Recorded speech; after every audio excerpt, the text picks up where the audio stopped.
Mr. President, Excellencies, I am Ferdinand Marcos, and I am the President of the Republic of the Philippines. I stand today on behalf of 110 million Filipinos. At this time of crisis and opportunity, I bring with me the spirit of their enduring commitment to the ideals of our United Nations. This commitment is reflected in our solid contributions to the cause of peace and of justice. By shepherding the Manila Declaration of 1982, we helped affirm that differences should only be resolved through peaceful means. By reinforcing the predictability and stability of international law, particularly the 1982 United Nations Convention on the Law of the Sea, we provided an example of how states should resolve their differences through reason and through right. These two contributions provide useful guidance for our time, for amidst challenging global tides, an important ballast stabilizes our common vessel. That is, our open, inclusive, and rules-based international order that is governed by international law and informed by the principles of equity and of justice. As I have underscored, the Philippines shall continue to be a friend to all and an enemy of none. This world order traces its roots to 77 years ago. Your first Asian predecessor, Mr. President, General Carlos P. Romulo, called on our leaders then to make this floor our last battlefield, to determine in this hall whether humanity is to survive or be wiped out in another Holocaust. Our peoples chose survival. They chose cooperation. They chose peace. And by doing so, they made history. Today, history once again calls to us to make these choices. We are confronted by tectonic shifts that will inform the ebb and flow of this coming century. Of these, I see four challenges to the continued survival of our global community. First is climate change.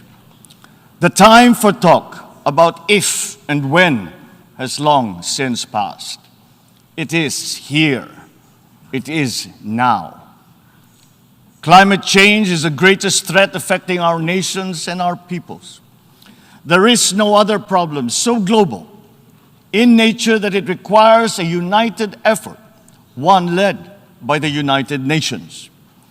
The effects of climate change are uneven and reflect an historical injustice. Those who are least responsible suffer the most. The Philippines, for example, is a net carbon sink. We absorb more carbon dioxide than we emit. And yet, we are the fourth most vulnerable country to the effects of climate change. This injustice must be corrected, and those who need to do more must act now. We accept our share of responsibility and will continue to do our part to avert this collective disaster. We call on the industrialized countries to immediately fulfill their obligations under the United Nations Framework Convention on Climate Change and the Paris Agreement, to cut their greenhouse gas emissions, provide climate financing, and technology transfer for adaptation for the most vulnerable and developing countries, to lead by example. We look forward to concrete outcomes at the Conference of Parties in Egypt later this year. When future generations look back, let them not ask why we did not take this opportunity to turn the tide. Why did we continue in our profligate ways until it was too late? This threat knows no borders, no social class, nor any geopolitical consideration. How we address it will be the true test of our time. Second, The development of advanced technologies is rapidly transforming human life and experience.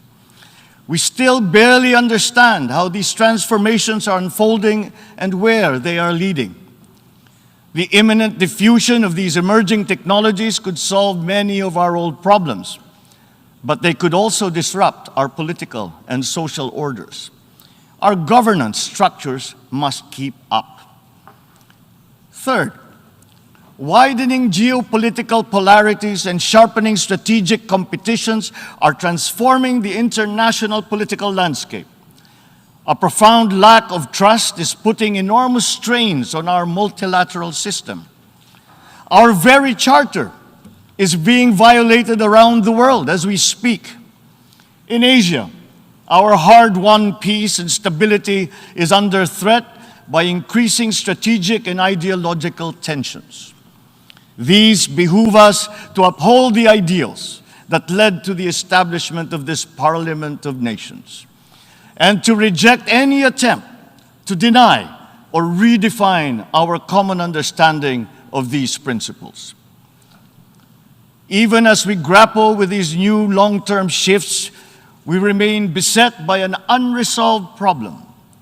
Inequalities and inequities within and among countries continue to persist, and they continue to demand urgent action.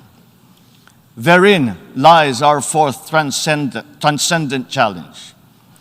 This injustice was evident during the pandemic, when the richer nations immediately received vaccines at the expense of the have-nots. We see, for example, the dangers of this lurking in the persistent digital divide and in ballooning debt burdens. As we awaken from the economic stupor caused by the pandemic, we must reinvigorate the world economy. We must use public and private resources to encourage the expansion of trade, investment, and technology transfers to accelerate development. Knowledge and intellectual gains must flow freely to allow those lagging behind to catch up. Sustainable development will be hampered to the detriment of all if existing structures in the global economy remain unreformed. Mr. President, in these past 3 decades, Filipinos have achieved significant strides on our path to sustainable development. Despite the challenges of the pandemic and the global economic upheavals, we remain on track to reach upper middle income status by next year. With steady investment in food, public health, education, and other social services, we expect to become a moderately prosperous country by 2040. I am confident that we will achieve this vision. Yet, no nation stands alone.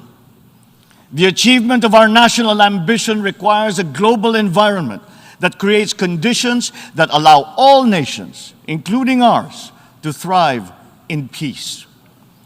We need the United Nations to continue to work, and we, the Philippines, are determined to be part of that solution. The Philippines did not hesitate to donate to the COVAX facility that helped provide vaccines in many parts of the developing world. Multilateralism and international cooperation do make a difference.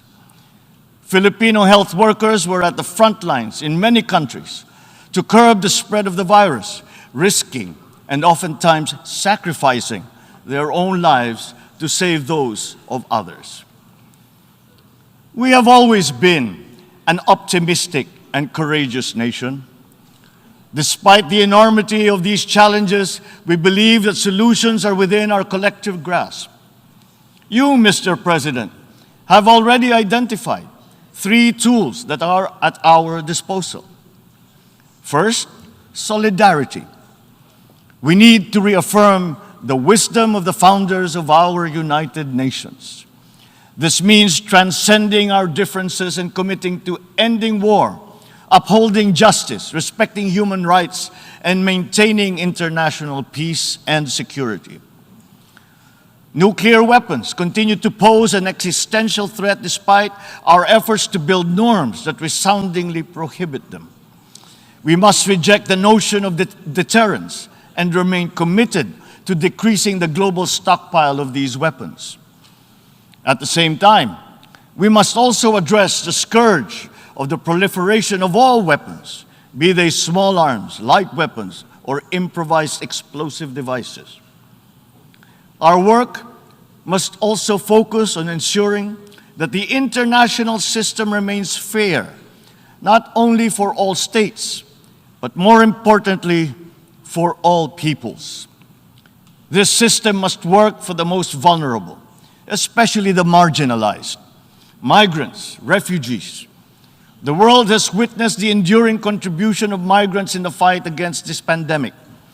We still dream of an end to the disturbing incidents of racism, of Asian hate, of all prejudice. The Philippines United Nations Joint Program on Human Rights is an example of a constructive approach that puts our people, not our politics, at the center of this work. It provides a model for revitalizing the structures that facilitates solidarity between the United Nations and the sovereign duty bearer. Our continued solidarity will also benefit from a reformed and more inclusive Security Council and an empowered General Assembly that can hold the Council to account. At the same time, the United Nations must forge ahead with its flagship tradition of global peacekeeping.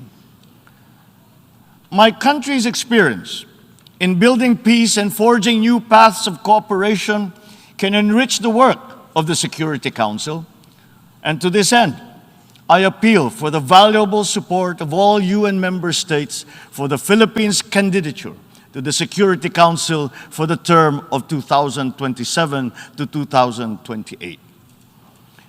Our success in the Bangsamoro Autonomous Region of Muslim Mindanao in the south of the Philippines is a centerpiece of these efforts.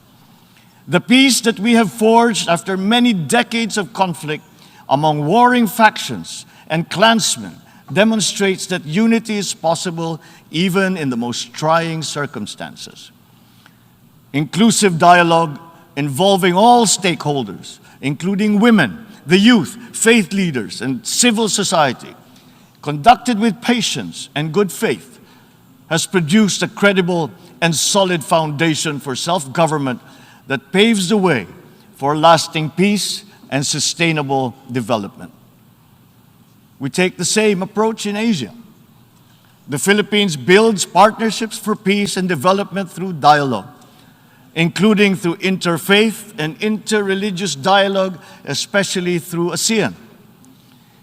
In the face of great diversity, we believe that partnerships form the bridge to unite all of us in promoting peace and stability in the Asia-Pacific region.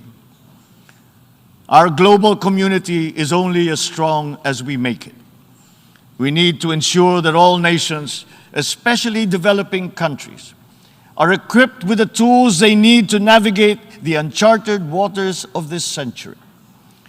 This requires a transformative development agenda. We therefore welcome the Summit of the Future next year as an opportunity to collectively roll up our sleeves and chart our common path. Second, sustainability. We must seek solutions that preserve our planet. These solutions must transcend our time and win the future for the succeeding generations. We crafted the 2030 Agenda for Sustainable Development as a platform of unity where our societies can build a future that is resilient and that is inclusive, where our people can be healthy, happy, and secure.